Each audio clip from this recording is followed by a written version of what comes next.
up, baby? Yeah. This is the real man. What's up? We got the man. The real man.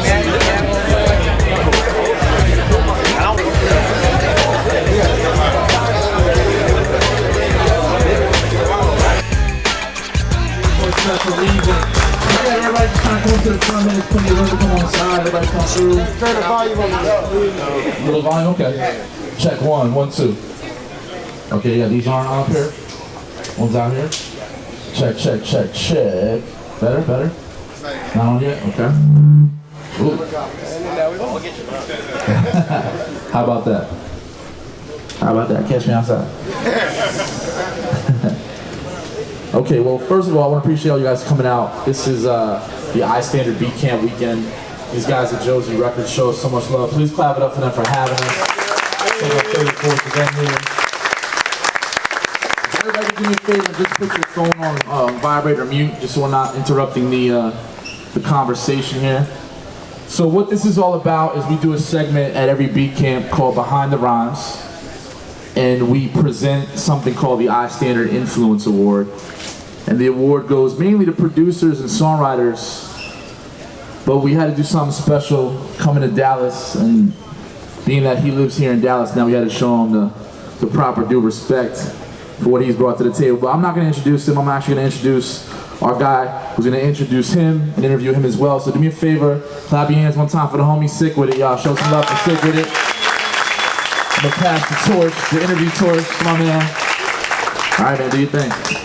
Hey, what's up, y'all? So like Hatch was saying, we got the Behind the Rhymes interview, and this is a really cool segment. I really love this because we get to dig into the story and the experience of somebody who's been there, done that, and we get to share in that. Hopefully we walk away with some inspiration and some motivation.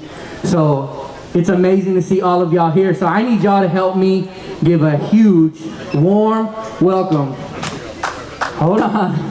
To platinum selling artist, songwriter, and contributor to N.W.A, the Texas legend, Mr. D.O.C.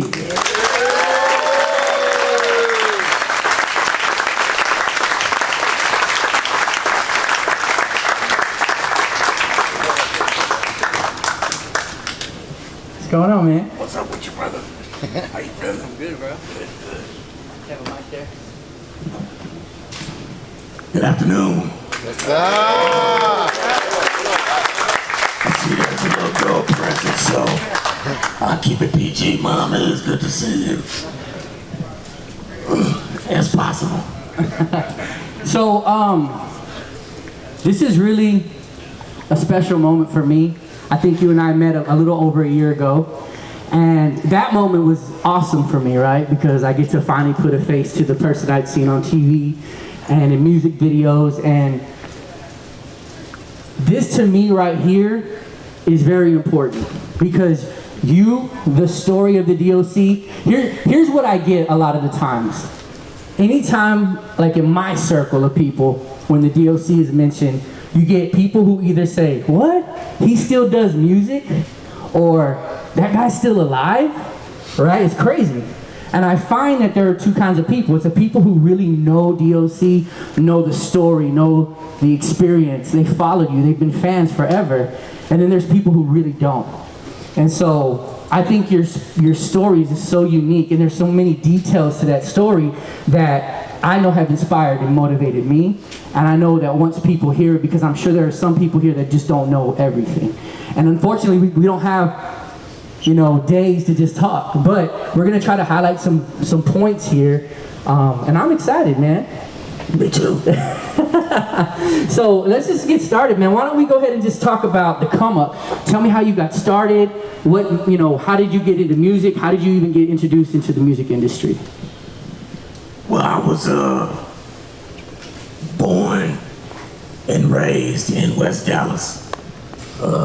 You're not from LA. Come on now. In between West Dallas and Oak Cliff, you know what I mean? I kind of ping pong back. And when rap came around, I had already been singing. Like I started trying to sing as a kid, you know, and I was pretty damn good, you know what I mean? Like, probably like most singers, you start out emulating people that you connect to, you know. And I could sound like them, and people like to hear me do that.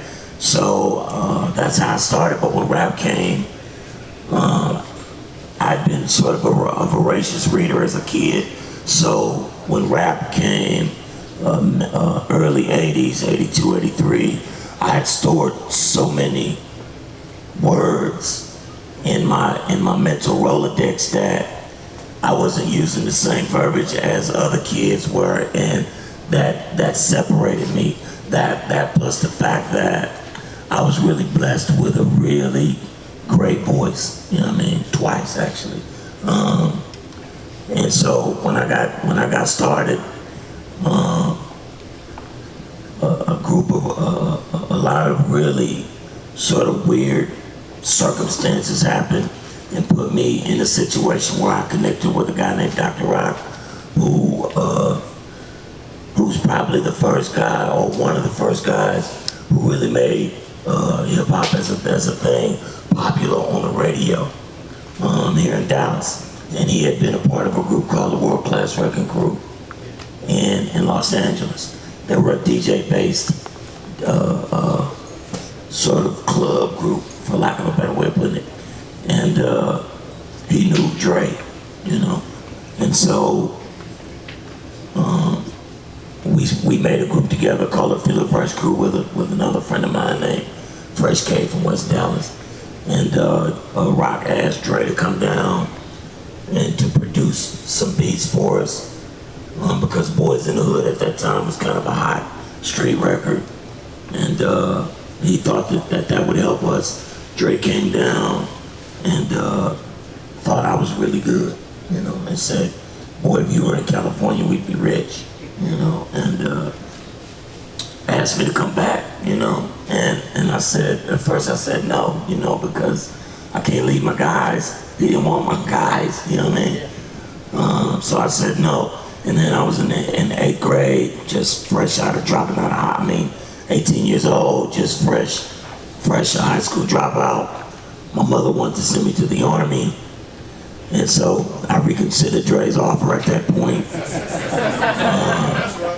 and jumped on a plane, you know. I had one bag, a few pair of jeans, a basketball, and a couple $100, and I just left. That's crazy. Yeah, right. So in meeting Dre, that segues into what we all know as N.W.A. Talk to us a little bit about your involvement with N.W.A. What part did you play? What was your role with the group? You know, that's a tough question, because depending on who you ask of the other 5 guys, the answer might vary, you know. But from my personal perspective, they were on the path before I got there, you know what I mean? But when I got there, I gave them that extra push that they needed to turn the corner from making street raps to radio records. You know what I mean? It's a big difference. You know what I mean? Like, one of the things my cousin says that freaks me out, he says the reason I made it is because I know how to talk to white people. And so, and so that's him telling me I understand how to communicate across color lines, you know, communicating. And so that's what I brought to those guys, how you make street records into radio records. So you weren't one of the main front guys. You played a lot of the background. Explain to us exactly what you did. Well, I wrote the songs, you know. I did everything any of the other guys in the group did. I had it just as much as any one of those guys, more than most. You know what I mean? Hell, I should be in N.W.A. All intents and purposes, right? And I was a Texas boy. And when I got up there, I was talking cash money, you know what I mean? Because in my eyes, I was better than them. And then you mix that with that oil, you know, and then the Texas comes out. And they didn't like that, you know, they really didn't like it. So after all of that hard work, when they started taking pictures and stuff, you know, I would have to be the guy standing on the sideline, and that bothered me really on the cold. But I understood. They said you're not in the group, you know what I mean? So I understood that. I played my role, you know, thinking in the back of my mind, well, okay, you niggas wait. I'm gonna show you niggas how to do this thing. And we'll get into that part here in a second, but tell me what a day-to-day creative process, the chemistry with all you guys in the studio, what was that like? What was the back and forth like? I mean, were you the sole writer? Were there other contributors? How did y'all feed off of each other, stuff like that? It's just probably really no different than any championship squad if you watch any sports. Take Golden State. You got 3 all-stars on that team, actually 4 all-stars, and some pretty cold-blooded role players, right? If everybody do their job, then you almost have a guaranteed win. You know what I mean? Unless you play LeBron. You know what I mean? There you go. You know what I mean? Hey, let's keep it 1,000. But when I talk about N.W.A, Ice Cube was the heart and soul and spirit of that group, right? Easy was the face. Ren was the role player, you know what I mean?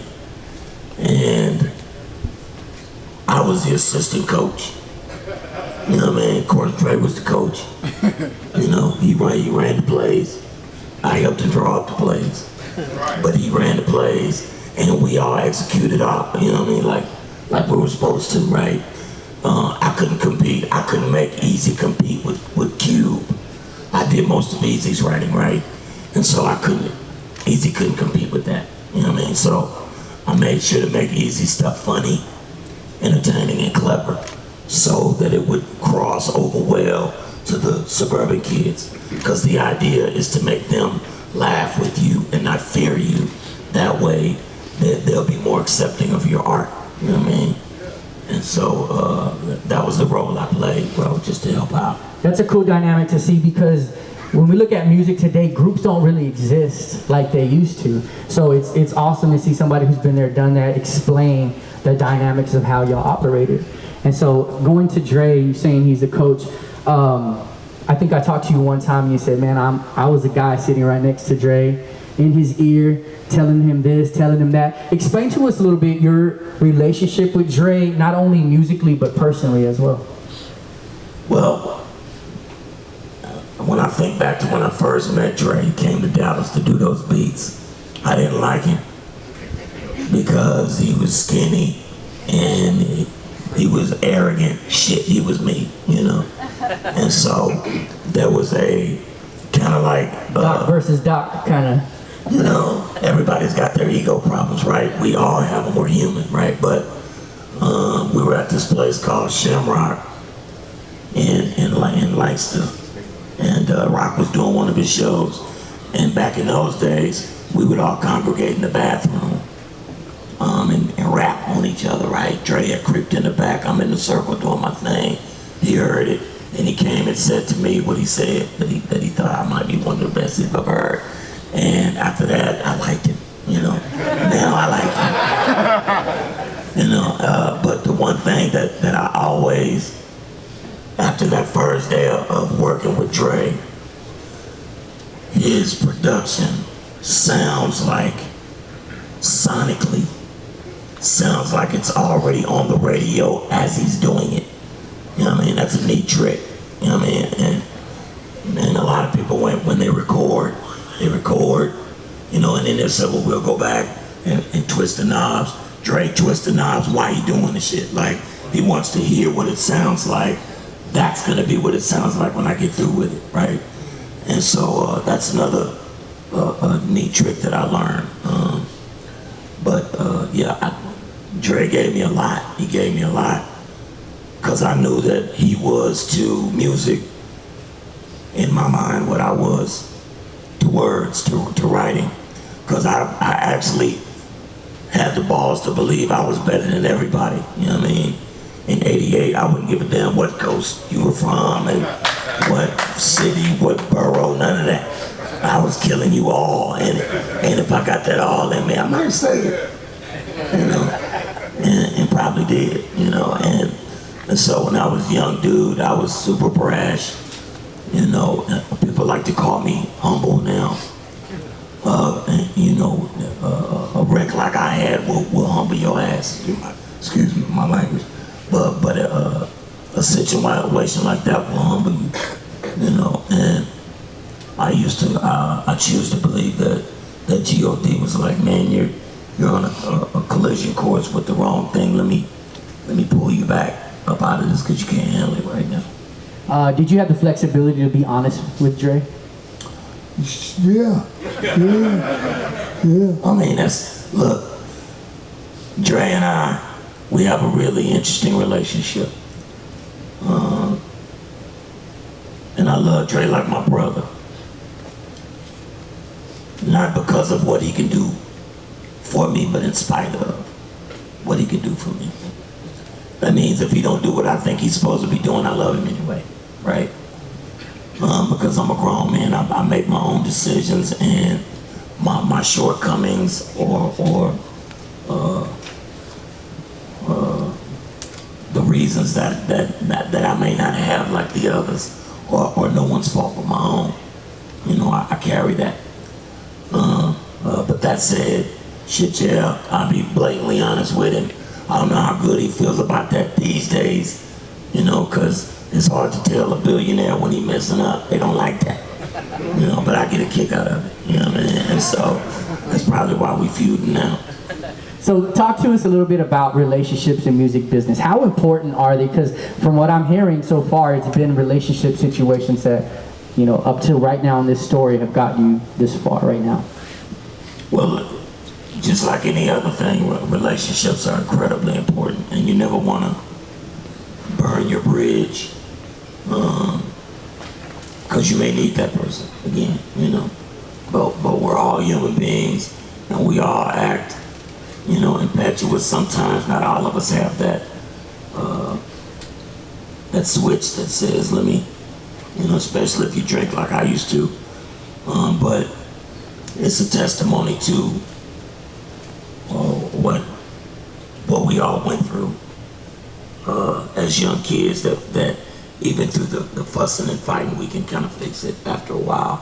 But that said, you know, to anybody else that's getting into business, your relationships are paramount. You know what I mean? Like, that's everything.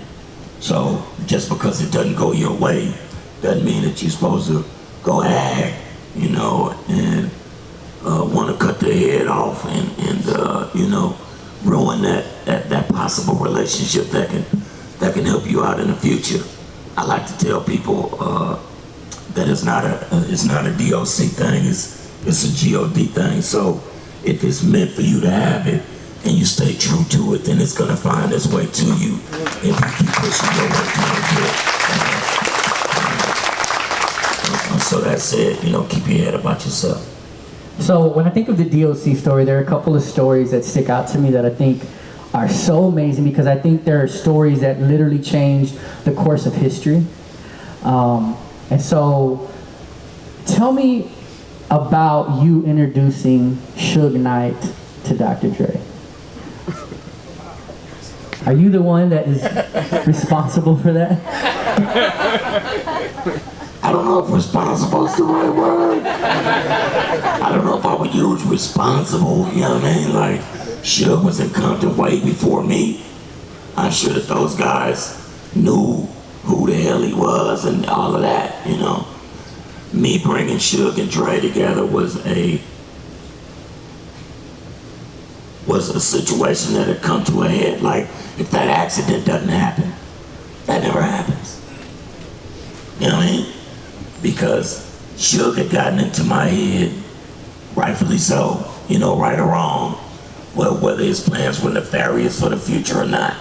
What he was hipping me to was the fact that the guys at Ruthless were just taking advantage of a kid that didn't know no better, right? He's writing all of this music and they're taking it and all the rights to it off the top, you know what I mean? Eventually they started giving me half of it, but you had already put it in so deep, you know what I mean? Like, you had taken so much that it was almost impossible for me to regain my footing, especially after that accident. Right before the accident, SUGE and I were trying to build a label together. Funky Enough Productions, like Nightlife, something like that. And we had Quick the right way to get him to understand. And we figured that if Easy and Jerry, had taken the notion to be as disrespectful, and these are my words, disrespectful to Cube and to me, who had done the bulk of the work, then they probably was that saucy with the good doctor, you know. So I went and started chipping away at him, like, showed him my paperwork, look what they did to me, you know what I mean? You know, what if they did this to you? Now Dre was living good, but Easy was living great, you know what I mean? And so Dre, you know, money is the root. Dre became curious and asked about it. And then it started seeming flaky to him. You know, he wasn't getting the right answers, and Eric wasn't cooperating. And, you know, they was taking this business approach. We're gonna do it like this. You gotta talk to Jerry and you sign, blah, blah, blah, blah. And one thing about Dre is that you're not gonna tell him, like, you can tell him, but he's not gonna listen, you know what I mean? And he's like, okay, well, if they're gonna take this route, then he and I and SUGE sit down and start figuring out what we could do. You know, our idea was to start our own thing. That way, we knew we'd be getting our money. Interesting. So I'm gonna ask something that leads into the next cool story that I've heard, which is actually, I'm sure it's true, but tell us a list of the people that you've actually written for. Everybody. Everybody. I mean, all the N.W.A guys, except for Cube, Tupac, no, helped him though. Snoopy and all the Chronic people, and MC Breed.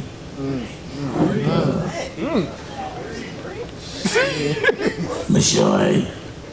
And hell, boy, And were you actually credited for this, or were you classified as a ghost writer during this time? Come on, man. You know. Yeah, it was bad. You know, I probably, after the first two N.W.A records, I didn't get credit for any of that. You know, when my record came out, I started getting credit.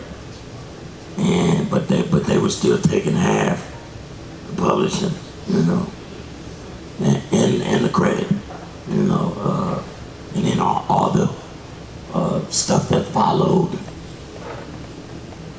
You know, I started getting credit, but still was only getting half, and they wasn't paying me for this work. But by that time, I was so, like, the spot I was in was such a bad spot. The only way I could feel good was making those songs with those guys. So they didn't have to pay me. You know, I had to do that. So the story I was referring to is, I know that you've written for the Chronic, and you wrote on 2 songs that are amazing songs. But one in particular I feel is one of the things that changed the course of history and how people listen to music and just made such an impact, which was Ain't Nothing But a G Thing. Baby. That's you pinning on there, is that correct? That is not correct. Wow. That is me helping Snoop pin that. That counts. And I'll tell you what, look,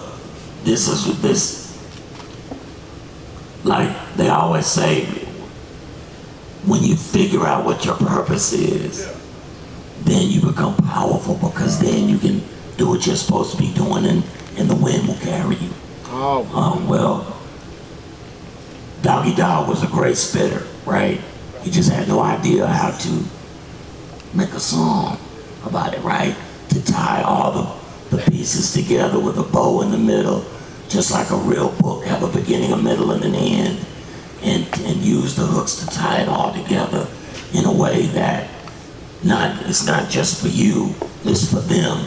Like a rapper, his name was Rakim, he used to always say he did it for the listener, and I took that to heart. Like when I make music, I don't make it with my judgment in mind, I make it with yours, right? Because you're the one that's why I have to know your reaction when you hear it, how you're gonna feel, what you're gonna do, is it gonna make you drink, you're gonna make you drive fast, you wanna have sex. Everything has its own vibration to it, and so it's on purpose. Every line has a purpose. And I tell Snoopy I told him that night, the most important line is the lines are the first one and the last one, because you must grab them off the top. You have about 10 seconds before you lose them. And then the last one, so that you make your presence felt, right? And so when you talk about G thing, Snoopy went upstairs. He was living in my house then. He went upstairs and I stayed downstairs and we both wrote. We met up in about an hour, but this is how you know Snoop was a great student. The beginning of G thing is his spin on the beginning of Funky Enough, right? He went right back to the numbers, showing me he understood what I meant. It's the first important thing is to grab them. One, and it comes to now, okay, because everybody can deal with that, they know what's coming next. And so he had written this long thing, and I said, okay, the opening line is dope, you know what I mean? You lose me right here, because this doesn't really flow right to this beat, the way it's grooving, so let's take this out. But you see down here, when you did that, you see how if you take these 4 bars and stick them up here, now say those 6 lines, you say the 6th line, you see how I kept going. Now, it still falls off right here, but at the bottom of this verse, the shit gets back going, you bring back up here, and see how it still goes on. That's so amazing. And so we built a whole piece. Songwriters, I hope you're paying attention. And we built a whole piece, and by the end, I'm like, okay, now put my name in the shit, because otherwise. And that's how you got to, like my nigga D.O.C. know what to do. That's all I need. That's so dope. Because back then, look, and Dre hates this to this day. He would say, why you keep putting your name in my records? You know what I mean? Because that's the only way you gonna see me. I can jump out there on you. And you were in the video, correct? Yeah, you damn right. Yeah. You couldn't leave me out.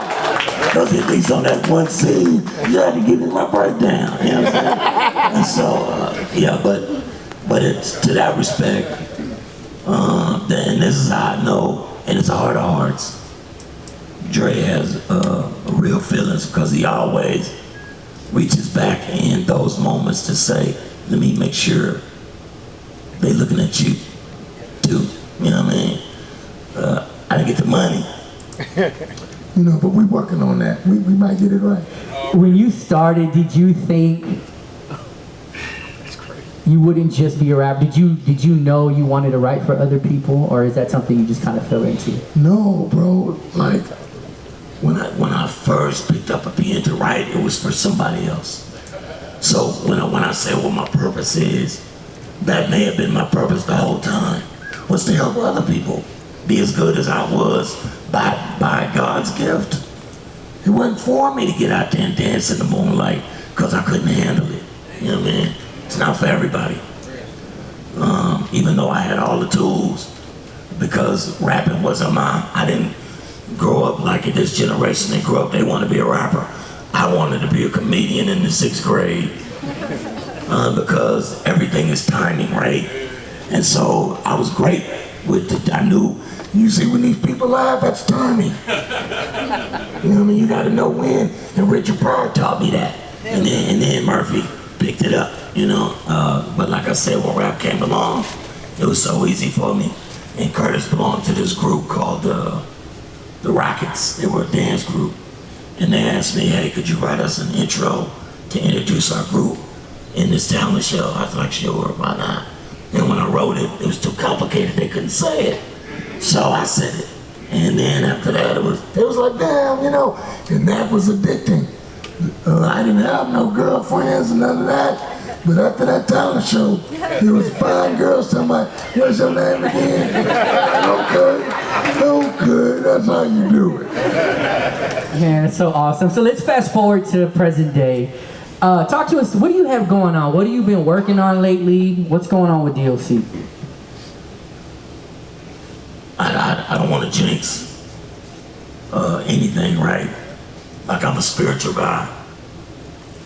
And so I move with the expectation that God already knows, and I move to where I want to be, and He'll guide me, help me get there, right? So I'm making an album, and I can say that. Thank you. And I can say that deliberately now, when I may have just said it before, because people want to hear you say that. They're your fans. They don't want you to give up. You know, they know the struggle, and it means a lot to them, right? So, but I can say it, you know, now deliberately. I'm after it. I got 3 bits from you that are out there working right now. You know what I mean? I just talked to Exhibit today. You know what I mean? They sent him your joint this morning. No, that was B. Barber. Yeah, that was B. Barber this morning. But yeah, like, it's a lot of young producers. For me, it's all about Dallas Fort Worth now. Let me come home.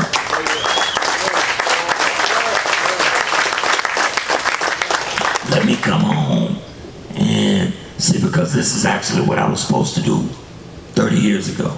I was supposed to bring my ass back home after I made that record. You know what I mean? They didn't want me in the group. Fine. Bring my ass back home. But the lights, you know, it had got too good. I came back home, Mr. Straight Outta Compton video, and I seen it, I was like, shh, let me get my ass back out there, I'm missing everything. But yeah, bring my butt back home and engage as best I can with the youngsters that are coming up and help them. And in turn, they're gonna help me, you know, because my goal is not to be the greatest rapper of all time. I already did that, you know what I mean? So, Even though I've heard a couple of joints, but you still got it, man. oh yeah. You still got it. Oh yeah. So tell me, because we have a lot of up-and-coming producers in the building. What is it that you look for when working with a producer from an artist perspective, and what's the chemistry supposed to be like, in your opinion, between artist and producer? Well, from my perspective, sonics are the most important thing. How it sounds. Does the hi-hat sound like a real hi-hat? You know what I mean? Does the guitar rip sound like a real guitarist playing? You know, that kind of thing. And that's because I came from Dre's school. You know what I mean? I'm listening with his ears. You know, so because the guy trained me how to listen deep into the track. And some of you guys have it. B. Barber has it. That's why I sent this stuff back out there, because those guys are already trained to know what to do to it. You know what I mean? So we can't lose, because it makes them look great, because it's their stuff. So you already know what to do, so just don't disappoint me, send it back. You know, make it dope. And now your joint, the one I sent to Royce, same thing, right? That's his lane. He knows what to do already to that. And hopefully once he touches it, Eminem will get jealous and then he'll jump on it. You know, and we got another one. And all we have to do is repeat that formula 12 times. No. And we got a great record, you know what I mean? Not to mention that I'm gonna do a couple myself with this voice. Just because, like I said earlier, I believe God blessed me with a beautiful voice twice. That's so amazing, man. That's so amazing. Got 2 more questions and then we're gonna start wrapping up here. Looking back on your career, you've had some great victories and some very down defeats. What are some things that you would do differently? What are some things, and specifically maybe even highlighting like your splits, your publishing, because I want these guys to understand how important businesses. And so in your recent experiences with music, what would you do differently, or what would you actually say to these producers to be mindful of moving forward?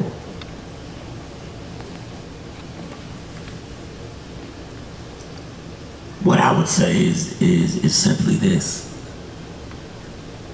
You are the business. You are the brand. You are what's for sale, not what you do. They confuse that in the language they use in these paperworks that they throw at you, you know. But the music game has changed so much. People like Nipsey Hussle and Tech Nine, these guys have a real understanding that you don't need anybody. You know, what you need to do is figure out how to brand yourself and your art, right? And your art is all about you. And so, get a few couple of pieces in the machine, make sure that your name is attached, make sure all your I's are crossed, dotted and T, all that, and begin to make your brands. But you already know, because you do it. You know what I mean? I knew you before I even met you, because I saw you on Facebook all the time. That little goofy little thing with your, hey, you know what I mean? But you're always doing this stuff, and bro, you're a smart kid, and you're super talented. You know what I mean? Which is why I love when you send me folders, and hate it when you don't, when I ask you to and you forget. I liked him a second ago, I don't like him anymore after that. But yeah, like, it's the branding game now, folks. The music game has changed. The labels ain't even making money. The streaming business has shut it down. For every 1 million streams, you make it $5 grand. I don't know how much they get, but it ain't a whole lot more than that, I would assume. I think the people that's making the money are the people that control the bandwidth. And I'm not a tech guy. So if I'm saying this shit must be really out the bag. You know what I'm saying? So, figure out how to market yourself the way this guy has. Get some stuff in the machine that will lift your brand, create product around your brand, sell that. Use your music as a commercial for you.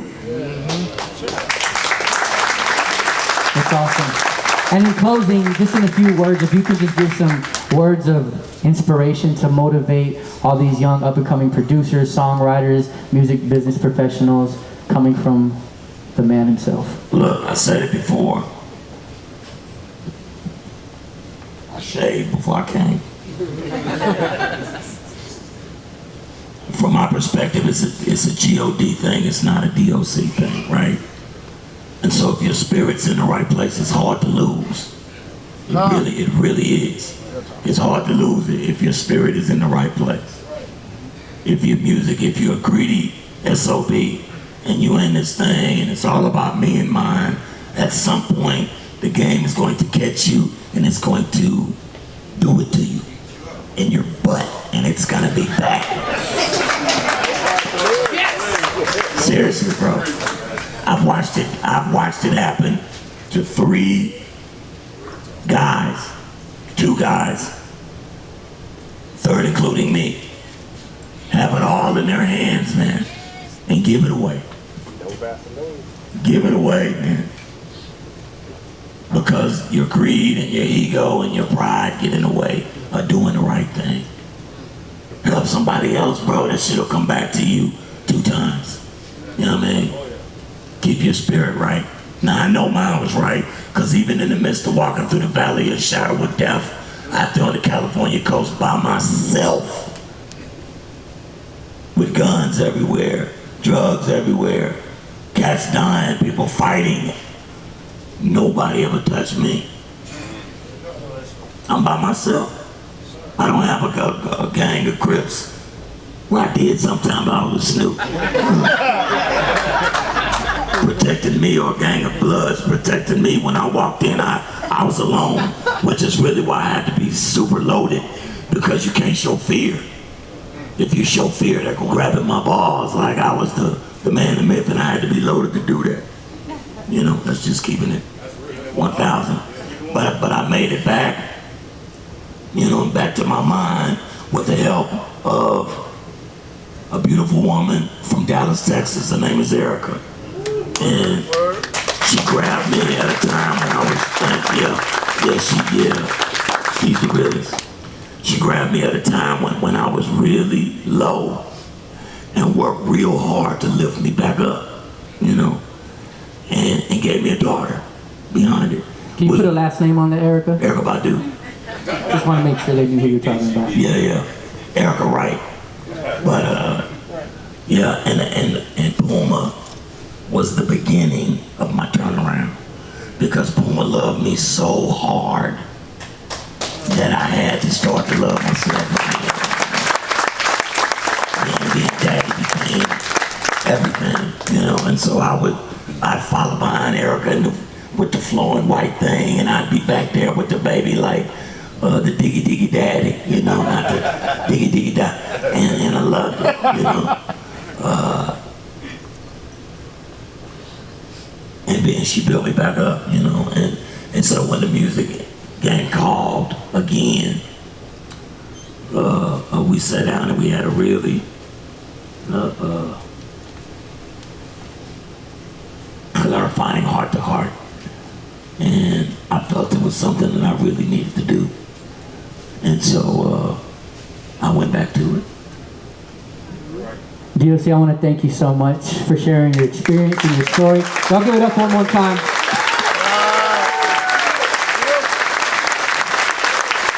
So behind the rhymes is also a time that we honor a person like D.O.C. So Istandard is responsible for this event. So I want to invite J Hats to come back up and take it from here.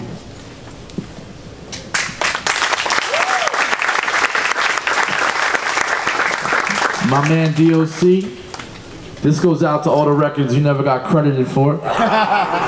This is something we give to people that have an influence on sound, eras, musicality, making us dance in the club, and being a part of the soundtrack to our life. So this is the Istandard Influence Award. Y'all get up for the D.O.C. one time, man.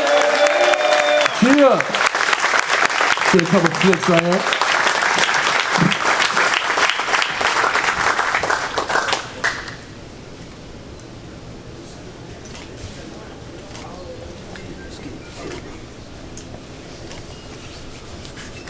Nice. That's what it is. Nice. Make sure you want to shout your social media real fast so they know how to follow you or tag you. Oh, they'll find me. Make sure you follow him on his Instagram and all that. Also, give it up for Josey's Records for having us, man. It's a dope venue, dope spot. My man SIKWITIT for holding us down. Everybody that came out. And that's what it is, man. One more time, man. Appreciate you so much. Thank you, sir. Yeah. Yeah. I really appreciate you guys coming in.